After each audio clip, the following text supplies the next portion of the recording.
Hello. Hi. Hey. Cool. Yeah, this is exciting. QuaranTV episode 6, but episode 1 on YouTube with my favorite human being, proto-millennial, Michelle Embree, Yes. expert of Mkultra and many, many things. But yeah, today you're gonna talk about Mkultra, and I'm just gonna listen and ask questions, basically. Okay. Yeah, that sounds great. So, I went through and put together some notes for what I guess I would consider Mkultra for beginners. And I'm so glad you asked me about this topic because I've actually been looking into this probably since the 1990s. And it's just a topic that after, I don't know, maybe 5-6 years ago, like just couldn't really be talked, maybe longer, maybe 9-10 years ago, just really couldn't be talked about anymore.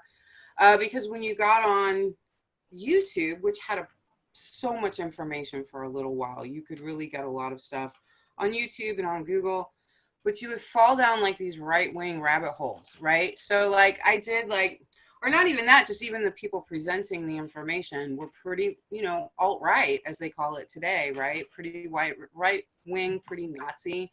And so you'd have to wade through a lot of BS to really get the good information, right? So, in a way, that's almost part of Mkultra because, we've gotten to a point where the real conspiracies, because people are conspiring all the time. Politicians conspire, CEOs conspire, people conspire all the time. And so the desire to shut down really intelligent analysis of conspiracy is part of the conspiracy. So sure, to let people talk for a while who were like, here's all this information that makes sense, and now I'm going to go off on this thing about how this is all so they can make you gay. That's going to because all these libs want to make you gay or whatever is where most intelligent people get off the bus, and it makes it sound like everything else that's there also is exactly as irrelevant and wacky. So anyway, it's really nice to be able to talk about this topic. And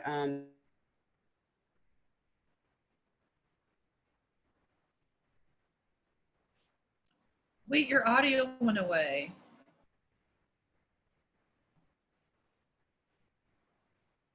Oh no. Hang on. No. Oh, okay. There it is. There it is. So that might happen just with Zoom. Because of the government. It's the government for sure. During our conversation. No, Zoom can sometimes be a little unstable, even though I have a great internet connection. I think you do too. Sometimes it is. So it'll tell us. All right. So where I'll start is, so what Mkultra was, we'll get into that.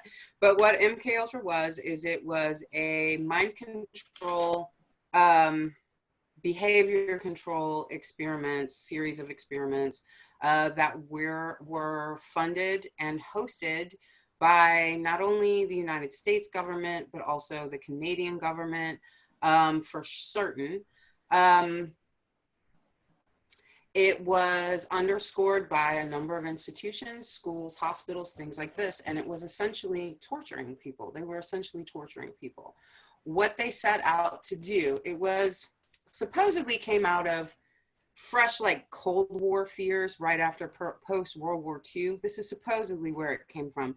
That the US, particularly the intelligence agency, believed that the Russians had discovered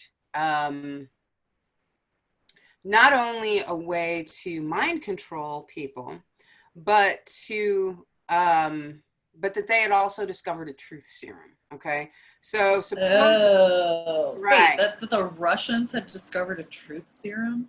That supposedly is what U.S. Central Intelligence believed. Now I believe it. Yeah, right. I mean, maybe Russia knows a lot of stuff.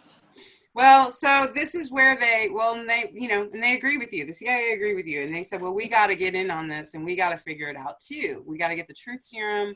We've got to be able to control these minds, to create these kind of super soldiers, which is also a crazy rabbit hole you can fall down, and I don't recommend it, but that's kind of what the that stuff's not true, but it's kind of what the CIA wanted to make true. And they wanted this truth serum. So those were the overt sort of reasonings behind it. But there is a book out by a man named Steve. I have notes here that I made last night. I can tell, and I just want to really make sure that that I go in order and I make sense. So there's a man named Stephen Kinzer, though, who says actually they didn't start after World War II. It started during World War II in various camps, like some of the Japanese facilities that were happening during World War II, but specifically Nazi-controlled concentration camps, particularly Dachau, I believe, has documentation that mind control experiments were going on. And Dachau was, for anybody who doesn't know, was a Nazi-controlled Jewish concentration camp in Poland, I think. So according to Kinzer, this all actually started during World War II, and I believe that. And I do believe that it was started by essentially Nazi operators, and many of whom, by the way, this is a variant rabbit hole, so I may direct you, like, there's that rabbit hole if you'd like to take that tunnel, or we'll go this way, you know, so I'll try to do that as we go along. Our guided tour. My guided government tour, conspiracy. Yeah, kind of, right?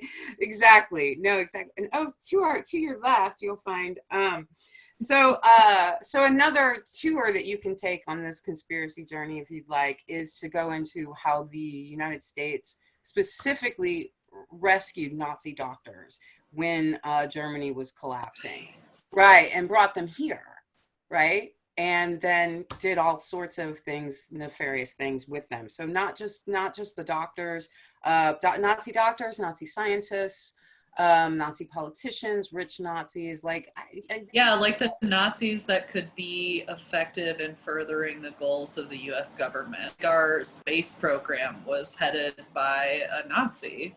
Ooh. I learned that in a Netflix documentary the other day. Okay. I learned it from Netflix. Excellent. Well, and that's another reason why, like, having this conversation right now is less triggering to people, because, like, the stuff I'm talking about is old. They're like, when thinking about this talk, I'm like, make sure you don't mention this, that, or the other, because there's certain things that are new, and they're triggering to anyone who's really in the contemporary society. So if I even really mention them, they'd be upsetting.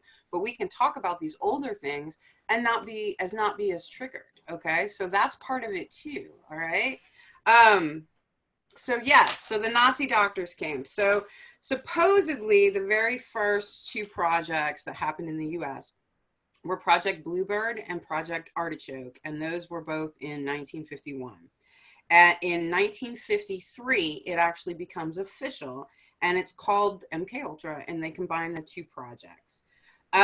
This is happening in America and in Canada. A lot of the experiments are happening in Canada, but they're being funded by the CIA. And then later, it's also found out that the Canadian government threw some of their own money into it also. I'm turning my heater. Dang. So it's cold in there. Yeah, it's cold, and then I sweat when I get all excited about these topics. So anyway, but if you see me doing that, that's what I'm doing. So anyway, these two things combined in 1953. And here's a name to know about this is I'm going to go over some of the names that are really important to this whole project.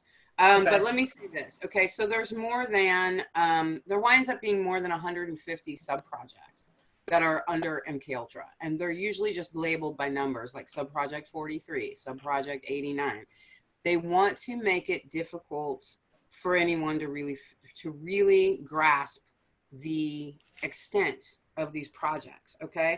So, so like in the sub projects, would people not know that those sub projects were under a bigger umbrella? I'm not entirely sure about that, but I know that it made the documentation more difficult, and I know that by just calling them that makes sense. By just calling them sub projects, people are not necessarily relating it to MKUltra. I'm going to get into some of these famous people too who wind up being like part of this, and I think it's because of the sub projects. Yes. So So there has been compensation paid out by the United States to victims of MK Ultra. They're usually required to sign NDAs. So it's difficult to get their stories because they can't tell them. There is Allison, right? So there is Allison Steele that we know received compensation, but I believe it was posthumously. So her daughter got it. So her name was able to be out there because she couldn't say it. She can't say anything. But apparently her family was compensated for what had happened to her. And another woman, and here's a place to really look if you want to get into this, but is Gale Kastner, who is interviewed in Naomi Klein's book titled The Shock Doctrine, The Rise of Disaster. Oh, I haven't read it, but I've heard about it because Beck's been posting about it. Oh, it's such an important book, and it's such an important topic right now. I think it came out in 2009, and the rise of disaster capitalism is so important, especially like we're all quarantined at home right now, and like not, you know, and like that's capitalism is going to, if capitalism is going to make itself rich off of this global disaster, no matter where you think it came from, you know, no matter what you think is going on with it. And I don't actually have a conspiracy theory about it, to be clear. No, but, there's no conspiracy. They're selling the 50-cent face masks for $7 from medical suppliers. So there you go. That's just math, baby. That's just math. That's just capitalism. That's just math, baby. Exactly. So she goes into, but The Shock Doctrine is a really, really great book. It's pretty intense, but it's really a good book. But the first chapter, Naomi Klein interviews Gale Kastner, who was a victim of MK Ultra. And it's a really great interview. And like one of the things that always sticks in my mind, because I read that book, it's probably been 10 years now, but one thing that always sticks in my mind about Gale Kastner's interview is she says, Naomi Klein says, you know, you look around her house and it's just little scraps of paper with things written on them because her mind is so shattered.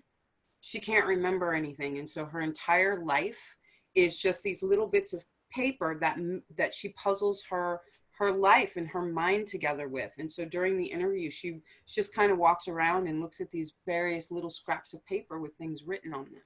Like she's completely shattered. Yeah, so she became permanently schizophrenic, which she was not beforehand, and has never really recovered. Most people who have been through MK Ultra never really recover. And that's, there is one particular person that she was a doctor herself, a psychiatrist herself, who does seem to, like, she went back, I forget her name right now, but apparently she did go back to her work and her jobs and all of these things. But there's 10 years of her life, her adult life, that she doesn't remember. And I believe it's like when her children were young, and she doesn't remember her children growing up. MK Ultra took that from her. And she's someone who would be considered recovered, right? Because she went on with her life. Most people can't function at all after what happened, okay? So anyway, The Shock Doctrine, read that. All right, so, oh, and I'm also going to send you a link that we'll put in the description.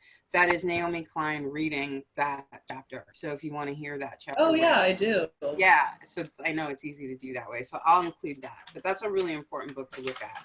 And I will say this also, just because I want to, you know, like people, sometimes Americans think Canada is a little bit better than it is. So just want to say this, Canada put at least $500,000 into MK Ultra projects.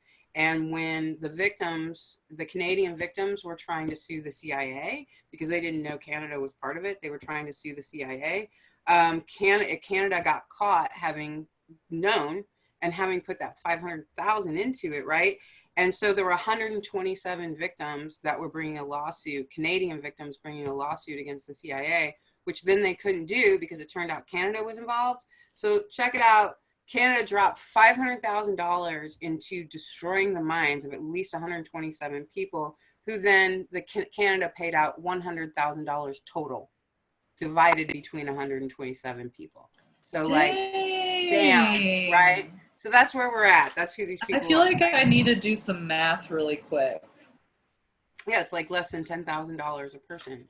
100,000 divided by 127.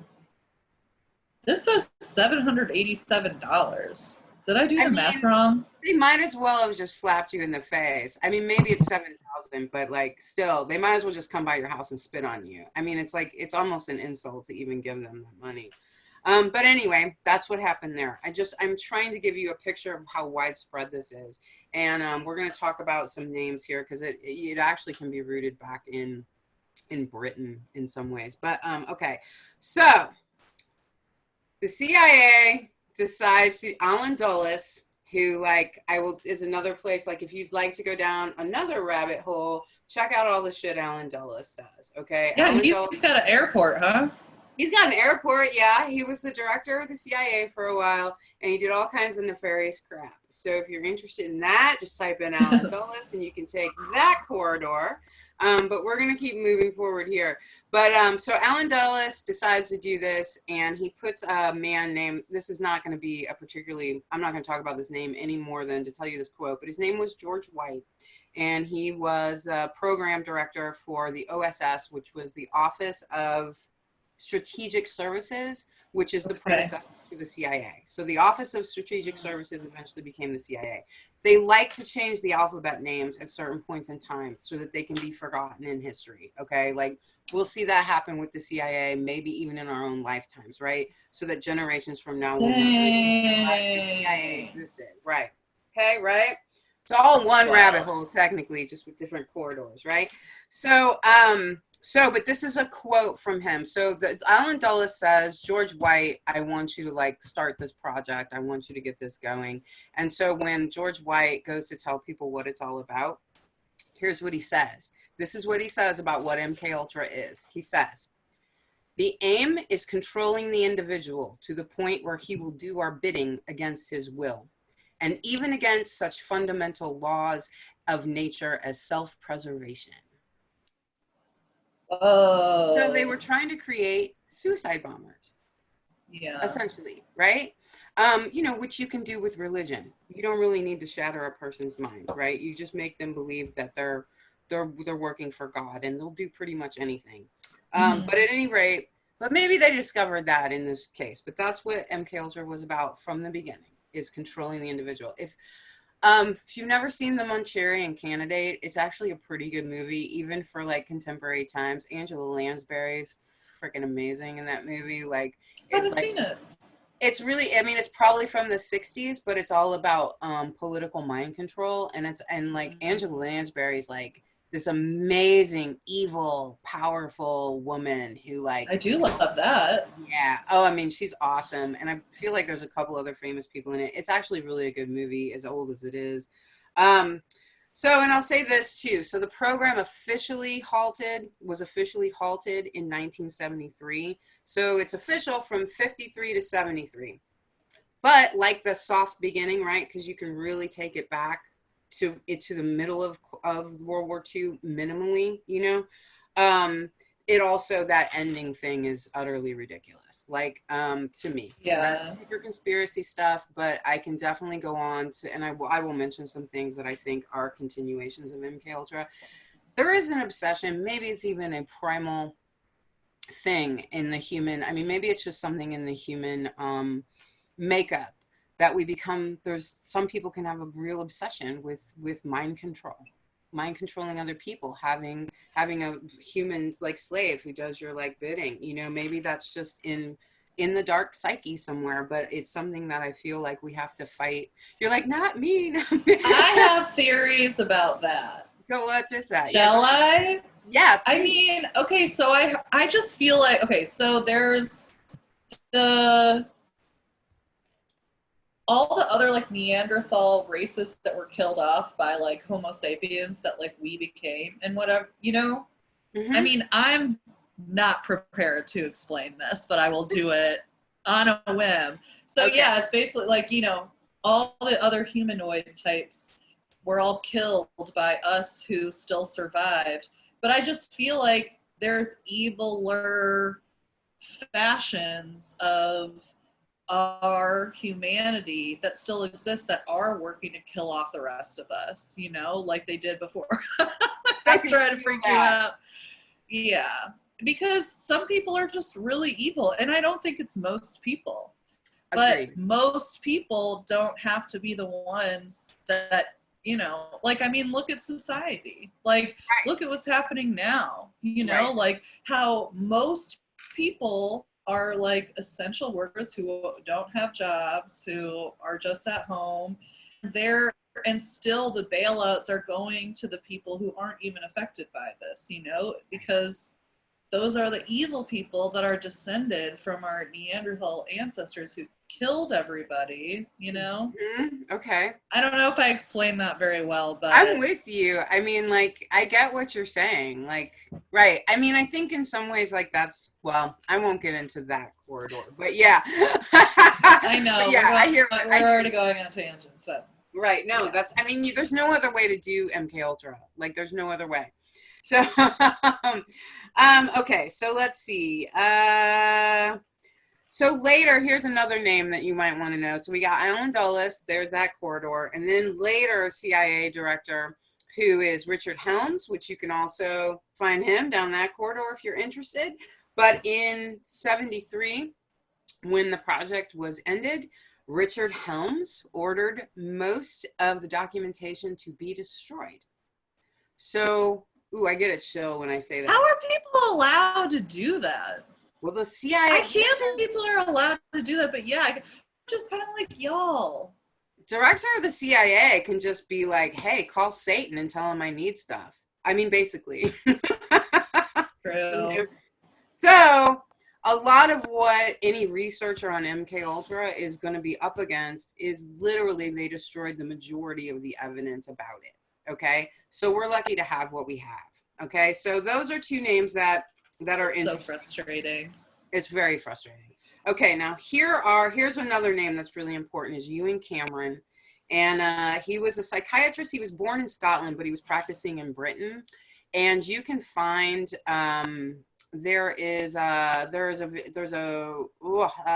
put it in the notes to look at the sleep room is what it's called.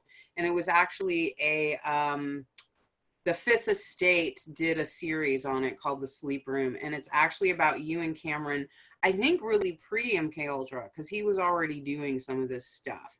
And his deal was this. Here's what he wanted to do. He wanted to take a person and erase them. He wanted to create a tabula rasa, a blank slate in the mind, and then replace it with what he wanted you to be. So, no. Yes. And he was obsessed. Who wants that? Who wants to do that? Well, ostensibly on the front-facing sign on his shingle says, "I want to do this for people who have mental health problems. The thing to do is to get into their head and reprogram them so they can be less pathological and feel less pain." That's the shingle that's hanging out there. The sleep room episodes are fascinating because the people who actually knew Ewan Cameron and were tortured by him were a lot of kind of at the time, pretty probably, I don't know, middle class, I guess, British housewives who were having postpartum depression and things like that. So these women were not poor or disenfranchised people, which will later become Ewan Cameron's main grouping, right? But these were actually women who were going to see the best doctor in Britain. And when they talk about his presence and what they believed about him and how scared they were and how they were so fearful of him at the same time that they deeply respected him, and every time they tried to resist him, they just felt dumb, like dumb women, dumb 1950s housewives or whatever, Anyway, right? So the sleep room is very interesting, and you should listen to those. I think because he was apparently a very formidable, physically formidable, intellectually formidable man. And so this was his deal, and then the CIA brings him in and Americanizes him, and he works in Canada and he works in America, all these things. But they bring Ewan Cameron in, so he already has this background and this desire. This is what we want to do. We want to create a blank slate. I mean, erase everything. He wants to erase all of your memories. He was so frustrated when his subjects would continue to have their own personalities. He would become so frustrated because that was what he was trying to destroy. Yeah, the man's a sicko. The man's sometimes with these people, right? Sometimes with these people, you're really just talking about people who had enough resources to become doctors instead of serial killers, honestly. Right? I mean, right? So, right. So, and I think Ewan Cameron is one of those people. Okay. But the most important name to me at this point in time is Louis Jolyon West, and they called him Dr. Jolly, which absolutely makes my blood run cold, okay? And we will get to good old Dr. Jolly here in just a minute. That's such an evil name. Isn't it? You just tell it's evil. You can tell. Here comes Dr. Jolly. I mean, I'll tell you what, like I get fear in my bones when I say Dr. Jolly. I mean, that must have been fucking terrifying for his victims. But so he was an American psychiatrist who his focus was on those who have been taken to the limits of human experience. So he studied people who have been taken to the limits of human experience, right? Which we're going to see here in a minute gives him this plausible deniability for being in all these weird places, you know, around all these names I'm about to mention who you will definitely recognize, okay? So he has this plausible deniability, right? Because he's like, but that's what I do. I focus on people who have been taken to the limits of human experience, because when you're like, Dr. Jolly, why have you been around all these people? He's like, that's what I do, okay? So you're going to explain what the limits of human experience means? Kind of in a minute. I will. Yeah, I will. I'm not trying to rush you. Yeah, no, you're right. No, you're right. I will sort of. Actually, the names that I'm going to associate him with, the crimes I'm going to associate him with, will be self-explanatory in that way. Okay. So, so here, what I'm going to do now, this is some kind of tough stuff. I'm going to go over it pretty quickly, but I want people to understand what they did in MKUltra experiments. Okay. Okay. So, I mean, because it was torture. They were torturing people. And their patients were just their playthings, and they were literally being tortured. So I'm going to go over it, but I'm going to go over it pretty quickly because it's tough to hear. So like I said, the goals were to create a blank slate in people so you could reprogram their personalities and get them to be Manchurian candidates, people who are doing what they're told to do by evil puppet masters, right? And they also were looking to find a truth drug. Those were their those were their main things: blank slate, truth drug, and people taking orders. That's what they were really looking for. So they would do things like extraordinary high doses of LSD administered sometimes for days on end. Oftentimes for people, usually your first dose, you would have no idea what was coming. And you would be given this very high dose of LSD without any knowledge of it at the time of even what it was. No, thank you. Right. And then you'd be locked in a room to lose your shit. Yeah, no, it was horrible. So that's also how you get ghosts. Oh, really? I mean, we don't need to go down that road, but anyways. So also forced sleep was a big thing. That's why they call it the sleep room. He liked people to be in a vegetative state most of the time. And one victim recalls being put into forced sleep for 23 days. This was sometimes done with just high doses of tranquilizers, but they would also induce insulin comas. And so 23 days. And what happened for this particular victim that was forced sleep for 23 days, it also included very high electroshocks and something that's called psychic driving, which I'll get into here in a second. So electric shocks, whether you were asleep or awake, were a big part of it, and they were given at 8 times the regular rate. So whereas, you know, because electroshock, I think, is still used to some pretty good ends. It is still used. Yeah, and I don't think I think sometimes it's actually highly effective. It just depends on who it is. Sometimes. Right. So, like, I'm not totally against electroshock therapy, you know, just to put that out there. But, like, also, it's very easily misused, right? It's a very easy way to punish someone. And I feel like it is, like, you don't know if it's going to be a positive result. I agree with all of that, right? So, so what they were doing, where it was typical at the time to do the electroshocks like 2 to 3 times a week, they were doing them 2 to 3 times a day for weeks on end to people. Okay, I'm not gonna cry. Oh no, you're so sweet. But they called this Ewan Cameron, that monster. He called this deep patterning, and what he wanted to do with the electroshocks was short circuit the brain short circuit your brain so that he could introduce his own ideas into it. Okay. And so sometimes if during the forced sleep, it wasn't always forced sleep, but they'd give you these electroshocs for depatterning. Okay. Once they considered you to have a level of, like, once they had this interruption that they considered to have happen, they would do this thing called psychic driving. And what psychic driving is it was recorded messages that would play for 16 to 20 hours at a time, sometimes the same message over and over and over. And sometimes it was positive stuff, you know, it'd be like, you're a good mother and a wife, you know, or whatever they were saying. And other times it was really dark, and it would be over and over. You might be on LSD and electroshocks and tranquilizers and all of this stuff, and being played for 20 hours over and over, hearing the phrase, why are you running away from your responsibilities? Why are you running away from your responsibilities? Like, some over and over, like when you're in the state that not only physically can you not resist, but psychologically. Oh, God. I told you, it's horrible. So I feel it makes me like really, even though I don't get along with my brain sometimes, I'm feeling very just like emotionally thankful that I am not depatterned by a monster. Right? Yeah. Right? That's such a great place to go with this, to just be like, I'm so glad this never happened to me. Like, I do love my brain, and nobody's brain deserves that. Like, nobody's illnesses are extreme enough to do that to your brain. I don't know.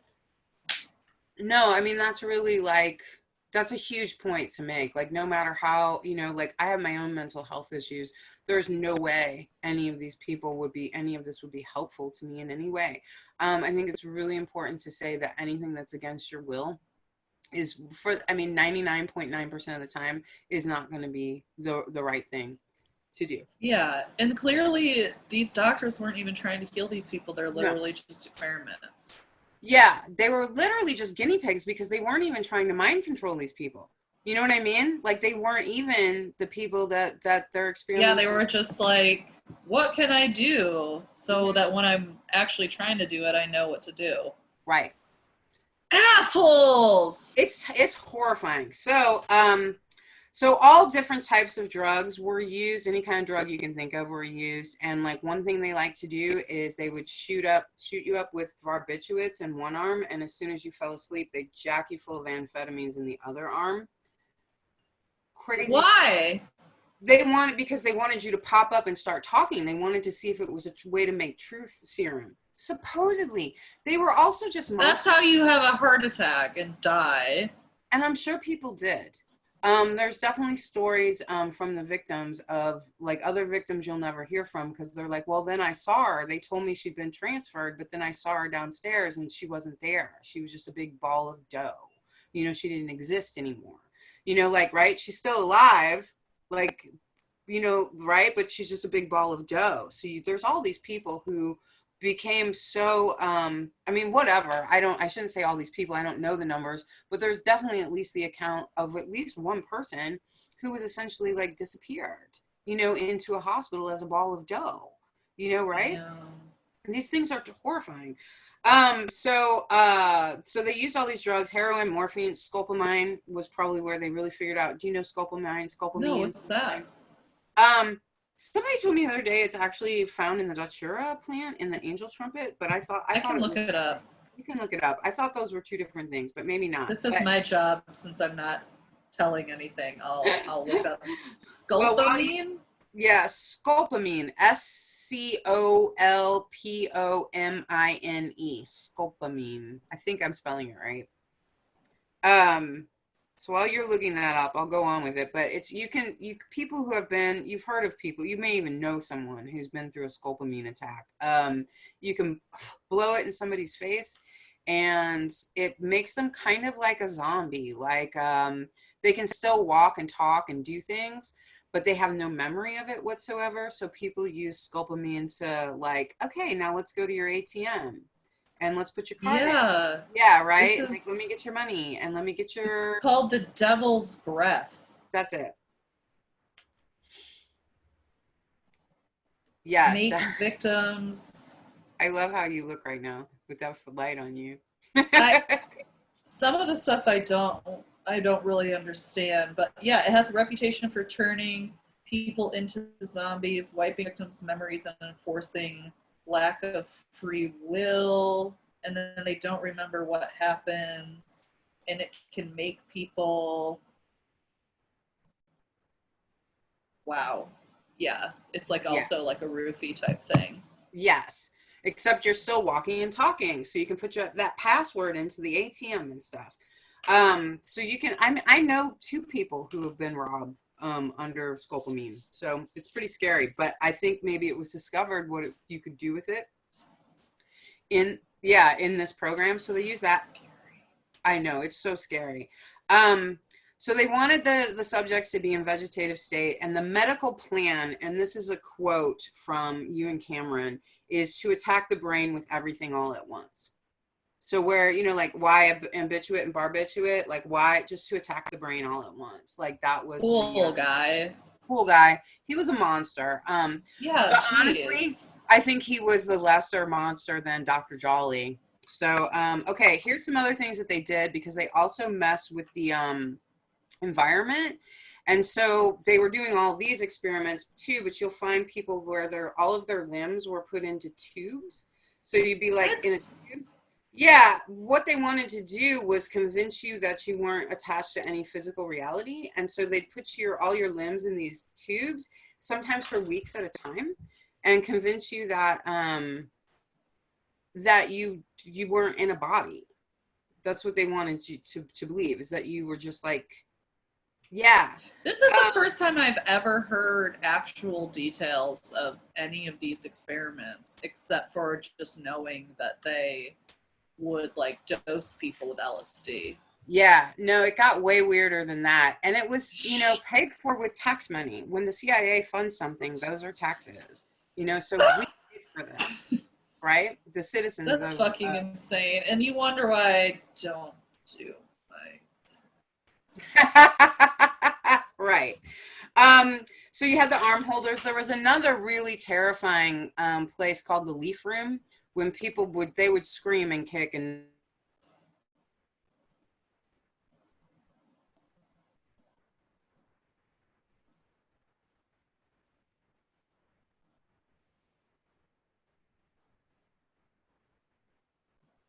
Hold on, your audio cut out for me. So, oh wait, now you're back. Crap, I just missed that whole leaf room thing. Will you say it again?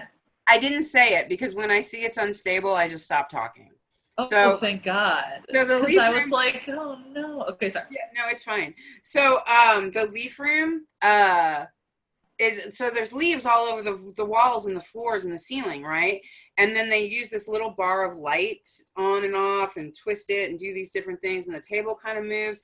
And again, what they're trying to do is make sure that you cannot orient yourself up, down, sideways, any of that. They want you to feel like you're falling through like a void. And like a, you know, whatever. So it was the leaf room, and it was one of the apparently the most terrifying experiences that MKUltra victims went through. Like, I mean, you mentioned the leaf room. Like, if you watch some of the interviews, you mentioned the leaf room, and they're like, you know, they can't even hear the words. And they would they would use very disturbing perspectives. One victim told the story of being dosed with really high levels of LSD, and then being told that he was getting smaller and smaller and smaller. It makes my it's so terrifying to me. But he's like, and I could feel it. I could tell I was getting smaller and smaller and smaller. And he said, until like I had I thought I was coming out of the birth canal. I thought I was being born. That's what they did to him. So like smaller, like younger, or like physically smaller, or like both? What I got from it was that like initially he just felt like he was shrinking, and then it became this more existential experience of going back to childhood and going back, you know, to like the birth canal. But mind you, while all of that could potentially be interesting in certain settings, it's not here. It's not real. Like, it probably wasn't like his birth. Like, I don't think he was having a memory he was being jacked with. You know what I'm saying? Like, it's a terrifying, like, horror story, you know, obviously. So now I am going to slightly veer down this corridor over here, where I want to discuss something that comes in here as I talk about that particular story, right? When you have people who say, because this is where I think MKUltra has continued beyond its container that we know, where we know for sure it happened, right? Because it said like 53 to 73. Right. So, but then in the late 80s, you get something that's known as Satanic Panic, right? And so folks are being afraid that the Satanists are coming and all of these things.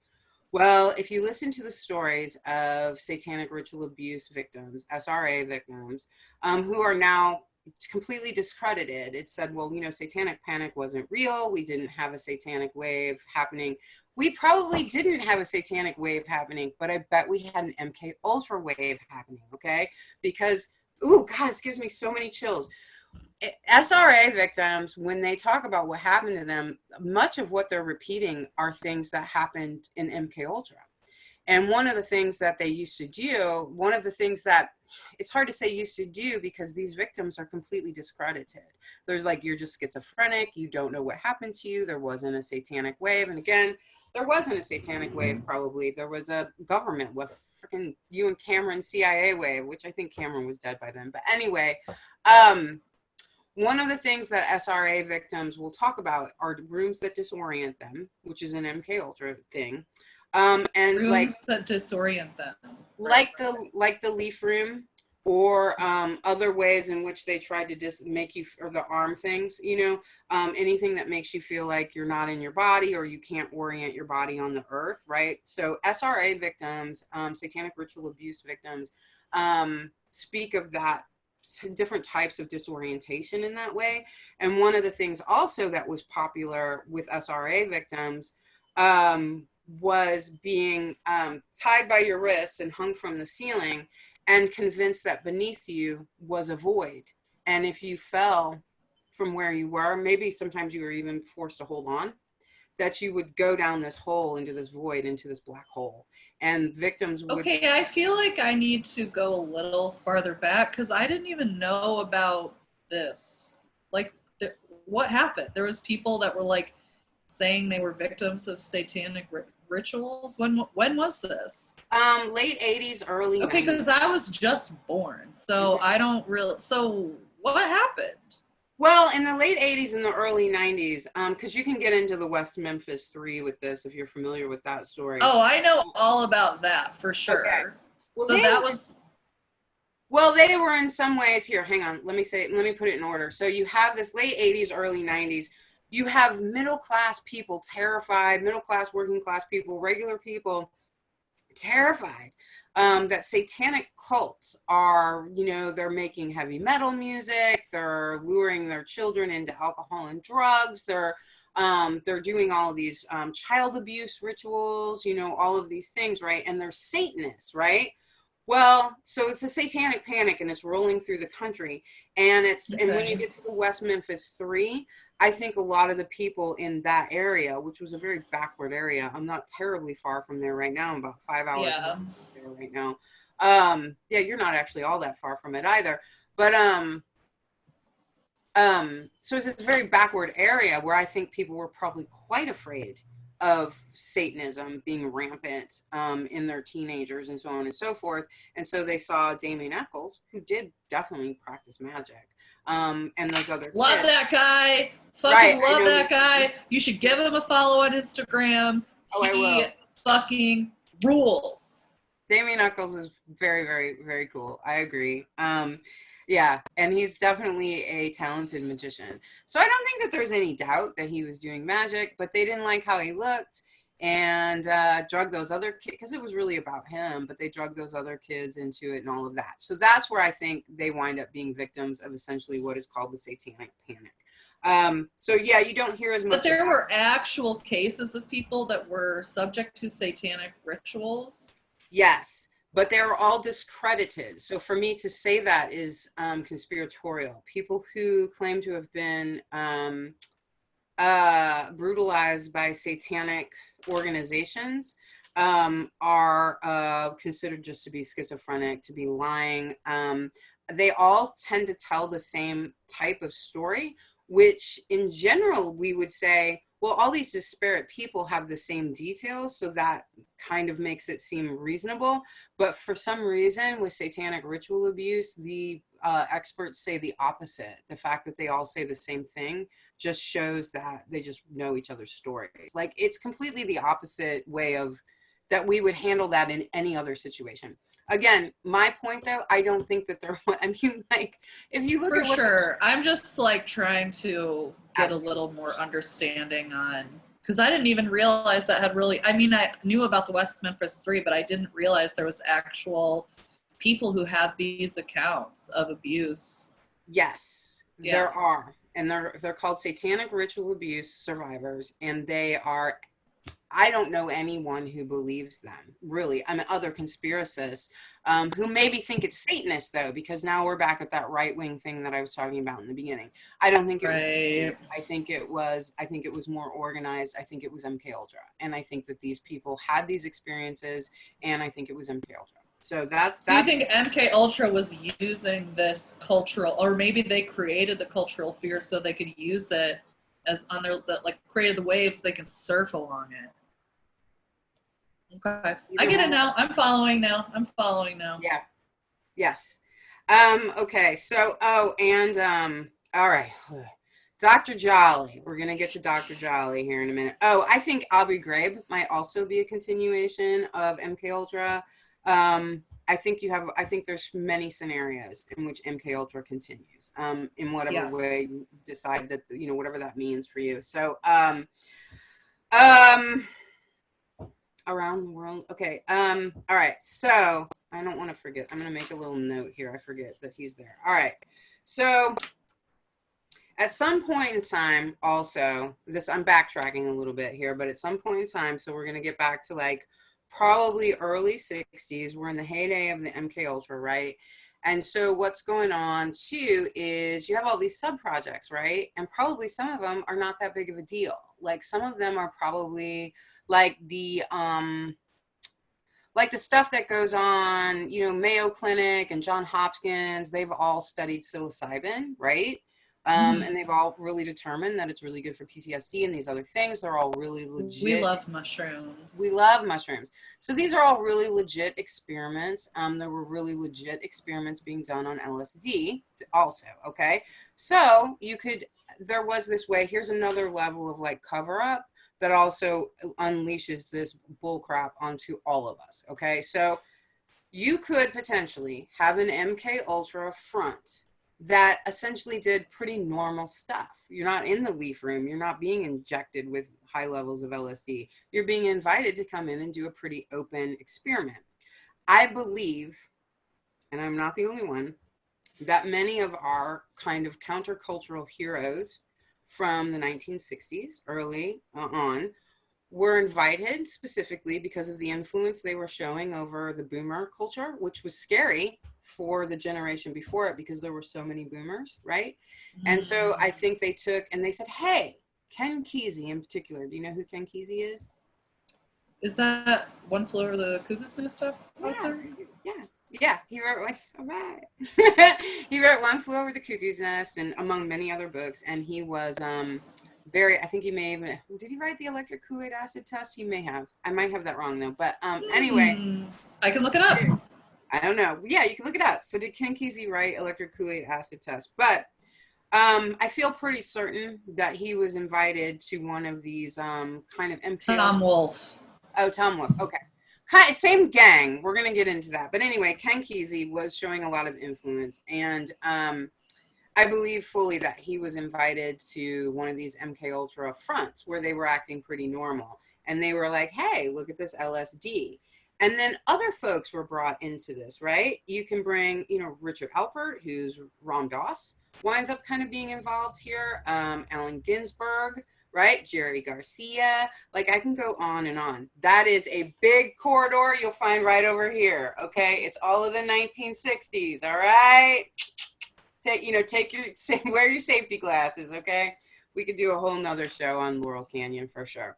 But what I think happened is that these jerks with the, and you know, I'm not against LSD. How could I be? No, we love acid. Love acid, right? We love acid, but we don't love acid for evil, and I don't want somebody else putting acid in me without telling me and then trying to trick me.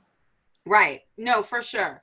But I do think that there was some reasoning on the point of power that they wanted this generation of white kids, mostly white kids. They targeted Black communities with heroin instead.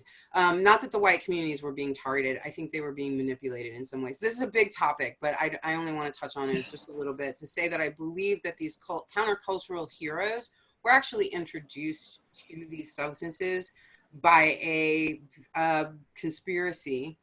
Like Ken Kesey, here, go drop this on the kids. Allen Ginsberg, Jerry Garcia, like promote this in your culture. So I kind of want to leave it there for this conversation. We can go back to it at some other point in time, because I'm not saying that any of these people are somehow like CIA, MK Ultra connected.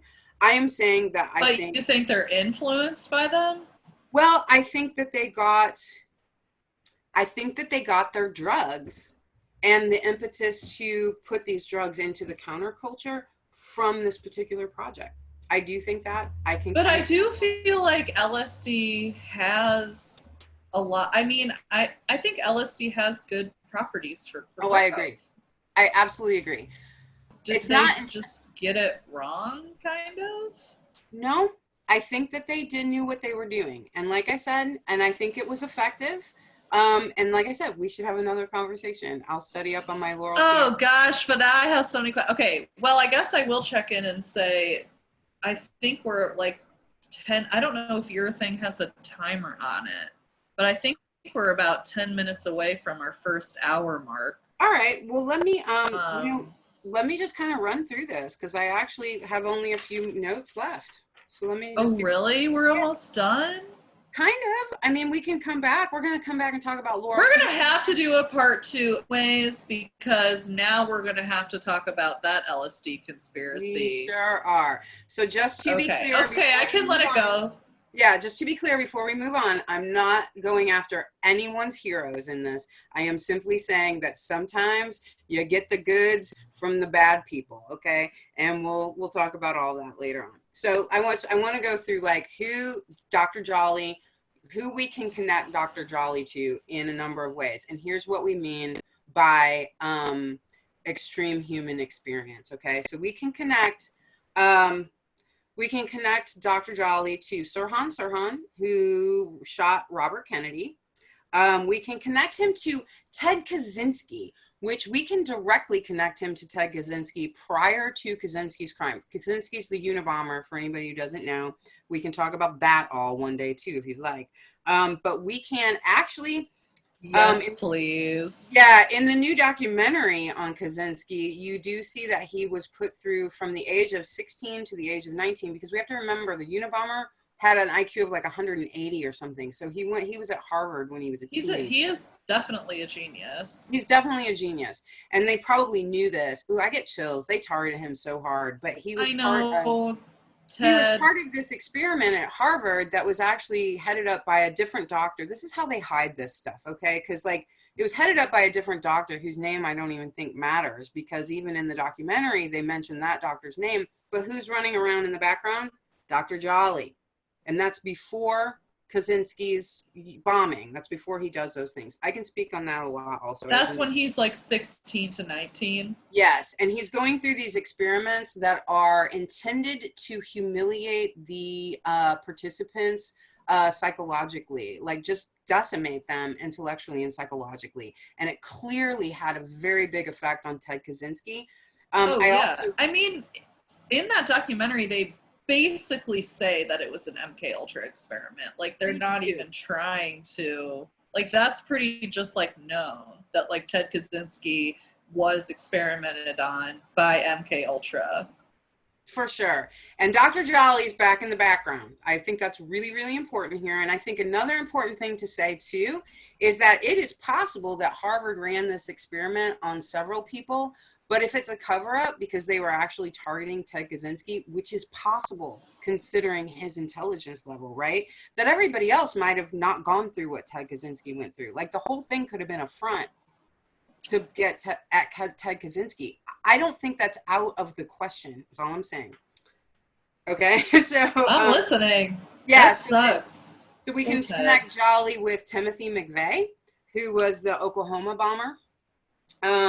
We can connect. Did Jolly see these people before they committed their crimes? Okay, the only two people that right at the moment, Sirhan, I know there's a connection, but I couldn't find it last night, so I don't want to say that. Sirhan, before his crime, I'm almost positive Jolly had some influence on him, but I couldn't find the note last night, so I'm not going to say that for sure.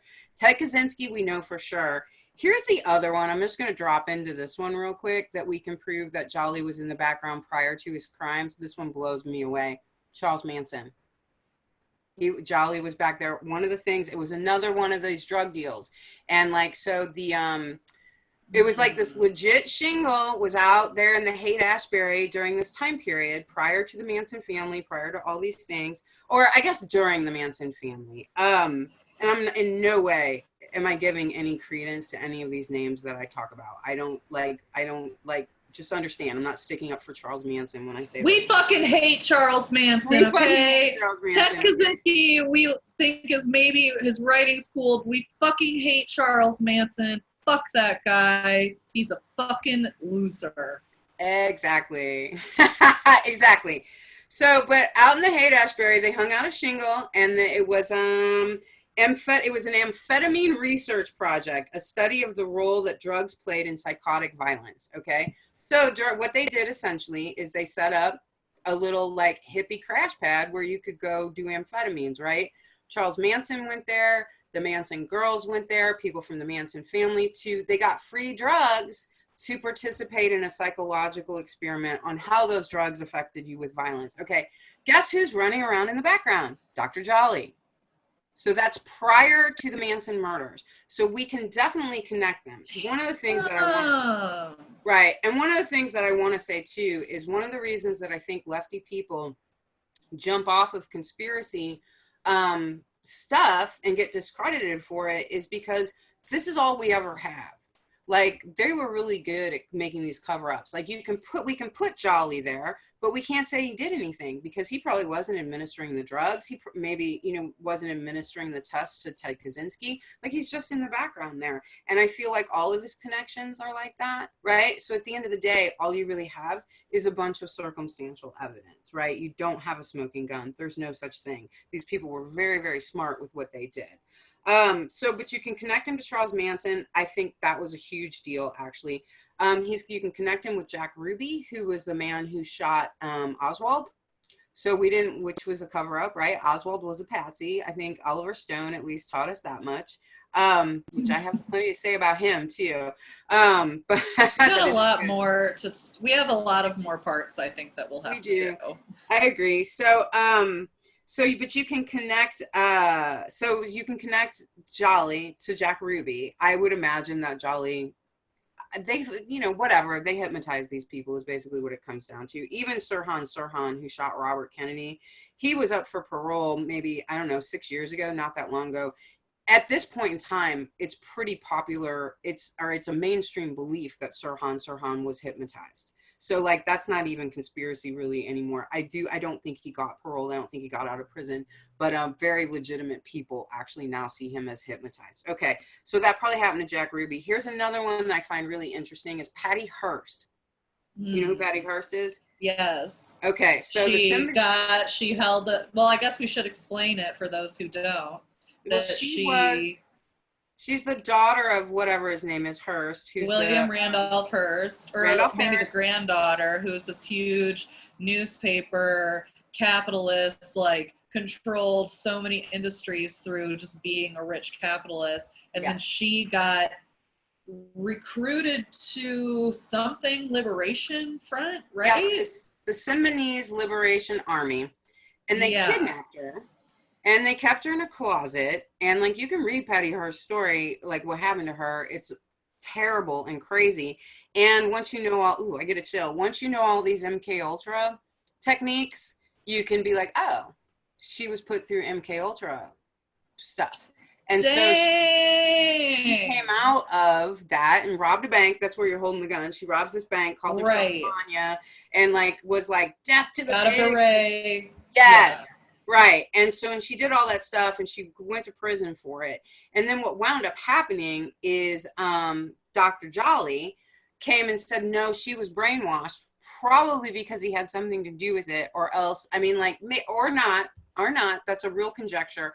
But it has long been a question of whether or not the Symbionese Liberation Army was a real anti-cultural force, or if they were a construction. I firmly believe that they were a construction. I believe they were an MK Ultra construction, and they kidnapped Patty Hearst to see if they could. I just got chills. Right, and I feel like Dr. Jolly knew what had actually happened to her. He was like, oh no, Patty Hearst, she was completely brainwashed. He knew it because he was part of perfecting what they did to her. So he did get her out of prison. He did go and testify, and he's probably, Dr. Jolly's probably— That Jolly guy testified for her? Yeah. I mean, I don't think, like, you know, he knew what the experiment was. They weren't after Patty Hearst. They just wanted to see if they could take this heiress and transform her into a guerrilla fighter, and they could. That's what they wanted. They did really fast. Honestly, they did it really quickly. Right. And so I think, you know, afterwards, I mean, you know, Dr. Jolly's not really going to be against the Hearsts. You know what I'm saying? Like, I mean, these capitalists, he's really on their side. He just wanted to see if he could do this, and so he did it.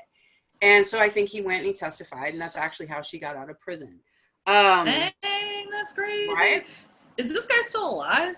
No, Dr. Jolly is finally gone. They're all gone. He didn't die in 1999. Dr. Jolly died in 1999, so which I guess was 21 years ago, but I'm like, it wasn't that long ago.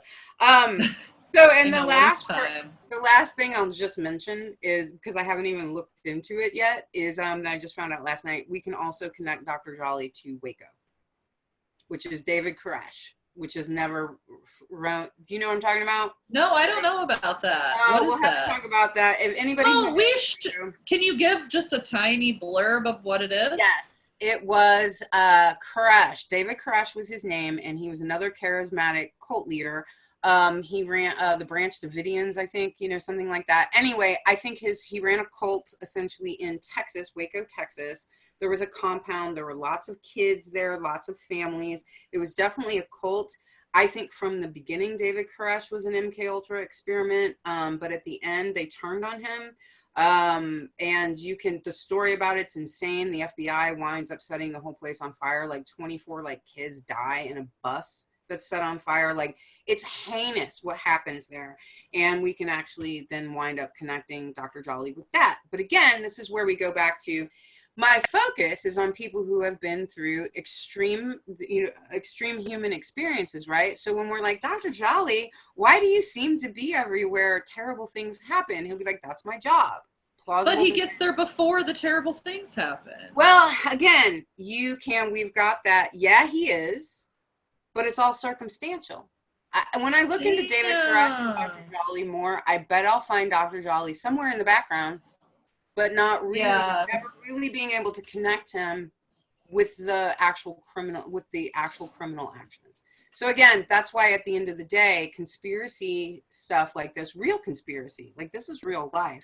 Real conspiracy, yeah. Yeah, it winds up falling apart in the hands of lefties, in the hands of academics, scholars, you know, whatever that means, whether you're through a school or self-educated, doesn't matter. It winds up falling apart in your hands when you're really looking for that smoking gun. So when the circumstantial evidence is not enough, and that's why people lose their reputations and don't want to talk about these things. Well, guess what, baby? What reputations do we have? I'm cool. I'm a tarot card reader, you know? I mean, I just have like a fucking stupid meme page, so what do I give a shit about? Like, that's right. I don't give a shit. I'm not running for nothing. Here's one more thing I'm going to say. I'm going to leave it at this because there was a guy, I read this review. This is from a review of a new book that came out that I actually can't wait to read by Tom O'Neill, and it's called Chaos. and it's about the Manson murders and like and probably all of this crazy stuff that happened there involving MKUltra, I'm sure.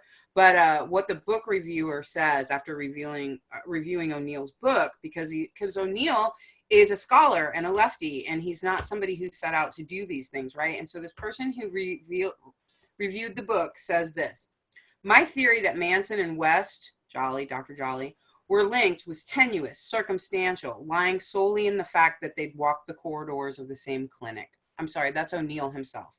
So he's saying, so his disappointment, this is 25 years of his life or something, and he has this big disappointment at the end of the book where he says, there is no smoking gun. Like, all I can do is say they were in the same place at the same time. And I think that that's what we're going to see in all of these. So I will leave it there. Damn. Oh, I just messed my screen up. Damn, that's so cool, dude. You're so smart. You know so much about this stuff. I feel like I didn't know any of those details, like the leaf room. I'm just going to be like thinking about that. Type it in. I watched some videos a long time ago that showed some pictures of the leaf room. I don't know if they're still up. I couldn't find them last night. So, you know, things have really changed. That's the thing with the internet. You know, it changes overnight. I know. That's why we got to print shit out. Got to print it out. So I wish I would have realized all that like 10 years ago, but we were really under the impression then that like, it's cool. You just archive things. It's always going to be there. It's always, you know, and obviously that's not true. So, you know, whatever. I was, you know, I wasn't, you know, I'm of the generation that believed that for a minute. So thank you so much for these opportunities. I can't wait to talk about this stuff more. I know we have to do more. It's just so fun. Like, this is one of my favorite topics. Thanks, Michelle. Thank you, Kallie.